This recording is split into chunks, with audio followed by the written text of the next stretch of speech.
I, Linda, have been single ever since my divorce 20 years ago. This year, I turn 53. I work as an office clerk at a factory nearby. Today, like every other day, I head home alone after work.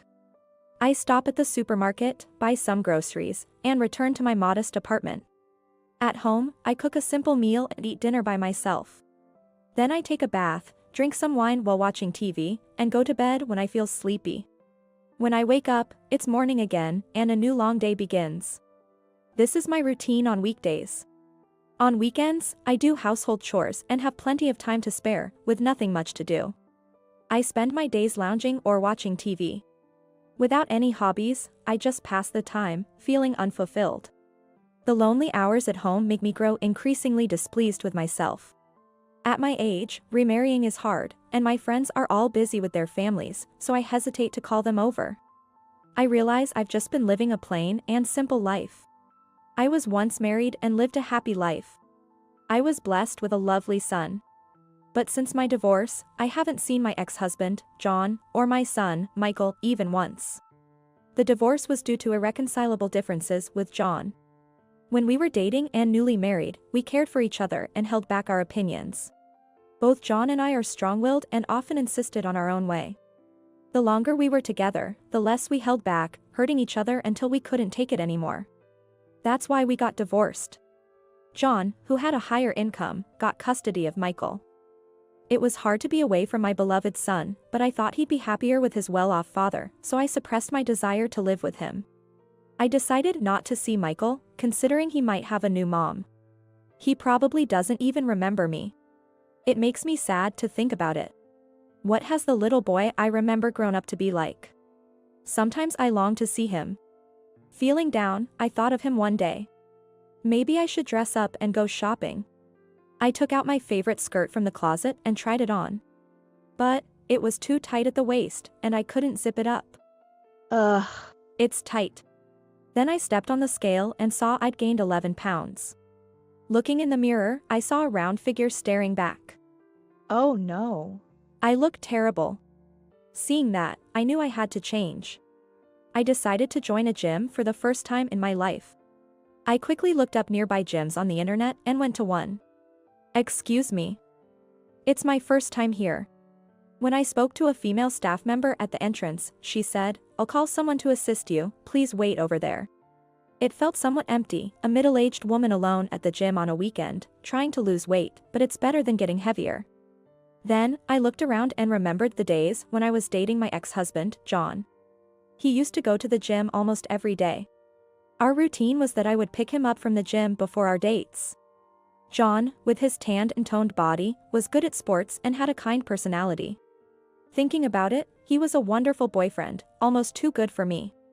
I think the time I spent with him was the happiest in my life. Lost in these thoughts, I casually looked ahead and couldn't believe my eyes. There was a young man at the reception who looked just like John when he was younger. John. Not just his face, but even the build of his muscles and his tan skin were identical to my ex-husband. This young man looked to be in his mid-20s. My son, Michael, would be about that age now. Could it be Michael? Could this young man in front of me be Michael, grown up to look just like his father? I impulsively approached him and asked. "Excuse me. You look a lot like someone I know. May I ask your first name?" "What?" The man looked surprised. Of course, he would be. Any young man would be startled if a middle-aged woman suddenly approached and asked for his first name, not his last. Despite understanding this, I couldn't help myself. After a moment, he replied, "I'm Jake." His voice was just like John's. I felt even more disappointed. It wasn't him. The excitement of possibly having met my son vanished in an instant. Just someone who looks similar. I guess I was mistaken. Sorry to bother you suddenly. After that, I completed the registration and joined the gym. The young man, Jake, who resembled my ex-husband John, seemed to be a trainer. Every time I saw him, I couldn't help but watch. He really does look like him. He's the spitting image of the younger John. John used to box before we got married, and his well-trained body was admirable. After marriage, he quit boxing, and as he aged, he started to gain a belly, jokingly calling himself seal-like, but now I'm the one who has become seal-like. Desperate to change, I kept running on the treadmill. Then, every Sunday, going to the gym and seeing Jake, who looked like John, became a secret pleasure. Wanting to talk to him, I would think of questions at home and then approach him with them. What should I ask this weekend? Holding a pen, I wrote down questions in my notebook. First, how long should I run to lose weight? Oh, and what kind of training would be best? I deliberately thought of easy, harmless questions and practiced asking them before speaking to him. His responses were always curt. If you're running here but still consuming calories at home, it's hard to lose weight, you know. His indifferent replies were always the same. But I was happy, feeling like I was talking to my son. As we talked more and more, he gradually became accustomed to conversing with me, and started to share a bit about himself during breaks in his training. He told me he had been working in an office since becoming a working adult, but wanted a job that involved physical activity, so he job hunted and ended up at this gym. I wonder if my son is also working hard like this. Has he grown up to be an adult? Talking to him always makes me think of Michael. Though I couldn't see my son grow up, I still feel a bit sad about it. One thing I've always wanted since I was a kid was to get strong by working out. By the way, do you have any kids? One day, his question caught me off guard. Wiping the sweat with a towel, I said. I have a son, but due to circumstances, we haven't seen each other for a long time. Then Jake casually started talking. I haven't seen my mom for a long time either. Did you have any troubles? Thoughts of my son flickered in my mind. Mostly meals. My dad's cooking is pretty rough. He spoke with his head down, and in him, I saw Michael. Maybe I caused my son some hardships too. Thinking that made my heart ache. My son is about your age.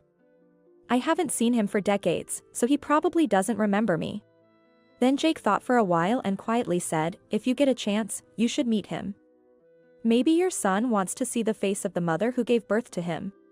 On my way home from the gym that day, I kept thinking about our conversation. What would Michael look like if I met him now? Is there anything I can do for him now, after all this time? No, better not to. It's pointless to even think about it. That night, I drank more than usual. Oh well, today's workout is undone by this. Muttering to myself, I took out the third beer from the fridge. Then one day, after finishing at the gym, I was heading to the bicycle parking area, intending to ride home. Walking alone through the usually deserted pathway, suddenly a group of unfamiliar men appeared and surrounded me. They were a gang of 5 intimidating-looking boys. Hey, lady, lend us some money. Huh? No.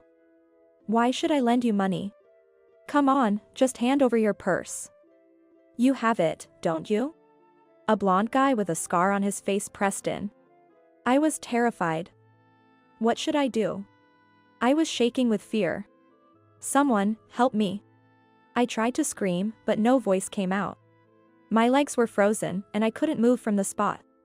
Then, Jake appeared in front of me. Hey. What are you guys doing? When he shouted, the blonde-haired guy retorted, what's it to you? I thought, this is bad, it might turn into a fight. Just then, one of his buddies said, hey. I know that guy. He's a former professional boxer. Really strong. Let's get out of here. The blonde-haired guy made a panicked face and said, what, really? Then he shouted, let's get out of here, and the gang of 5 ran off all at once. I watched this scene in shock. Thank you. Were you a professional boxer, Jake? Yes, I was. Be careful, okay? With that, he coolly got on his parked motorcycle, as if nothing had happened, and rode off like the wind. Huh, that motorcycle looks familiar. Oh. It's the bike John used to ride. A bright red off-road bike with yellow inner tires. I remember him proudly talking about how it was a limited model. I knew it. No mistake. I was certain. He is Michael. John and my son. Ever since I got home, I couldn't stop thinking about my son, unable to focus on anything else. I decided to take a leap and contact John's house. It's been 20 years since we divorced and haven't been in touch. I heard through the grapevine that he never remarried and has been a single dad all this time. Hello? John answered after a few rings, and I was taken aback. Hi, this is… Linda. I started talking awkwardly. Linda? What's up all of a sudden? John's voice, sounding puzzled, was somehow nostalgic. Actually, recently. I think I met our son. What? I didn't even understand what I was saying. I mean, meeting our son, what does that mean? I corrected myself. No, I mean, I met a boy who looks just like you. I think he's Michael. Where? At the gym. When I told him the name of the gym, he said, I see, that must be Michael. He works there. I knew it. That's it. Why did he lie about his name being Jake, though? What's that about? Kind of funny, huh? Maybe he thought I was a stalker. We laughed together for the first time in decades. Well, be nice to him, will you? And with that, he hung up abruptly. He hasn't changed a bit, always doing things his own way. I couldn't help but smile. Later, I wanted to thank Michael for his help, so I baked him some cookies, a snack I used to make for him when he was little, and brought them to the gym. Thanks for the other day. Here, I hope you like these. I said, handing over the bag of cookies. Thank you, very much. Michael took them, looking a bit surprised. When I went to the gym again, Michael was at the reception. Good morning, I greeted him. Good morning, he replied, still curt as ever. From the outside, no one would guess we're mother and son. Then, as usual, I changed and got ready to head to the gym. And then… John. Long time no see. It was my ex-husband standing there. The cookies were delicious. Huh? But I made those for Michael. Don't be so cold.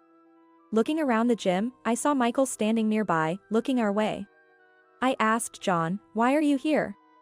Just thought I'd get some exercise after a long time. How about the three of us go grab a bite after this, he suggested. I was surprised by John's sudden appearance and invitation to dinner, but I answered with a smile, yeah. Let's go. Hearing our conversation, Michael, who always had a stern face, smiled. After Michael finished his shift, the three of us headed to a nearby family restaurant for our first meal together in 20 years. I thought we could have chosen a more serene restaurant, but I was hungry, so I just went with it and reserved a private room.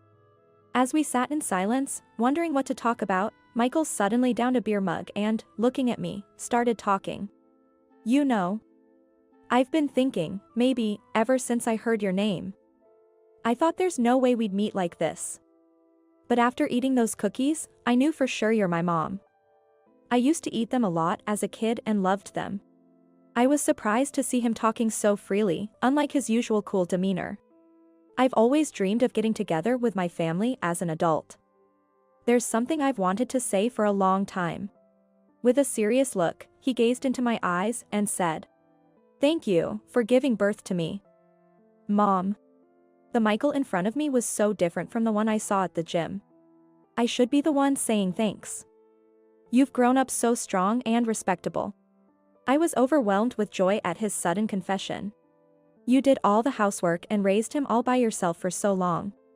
John, while saying, stop it, was shedding tears from his eyes. Thank you for calling me mom, even though I haven't done anything as a mother. I said that through my tears. That's not true. You're my mom, always. Michael smiled softly. Seeing my son smile, I felt truly happy to have met him. A week later, we went to a slightly fancier restaurant to celebrate Michael's promotion to head trainer. Since that day, Michael started smiling more often. John and I had mellowed over the years and could now talk amicably. Here's to Michael becoming a leader and to our reunion. Until I met Michael and John, I felt lonely, like I was the only person in the world. But now, I cherish the warmth of my family every day and am enjoying my happy life. I am grateful for this rekindled connection and look forward to cherishing both of them from now on.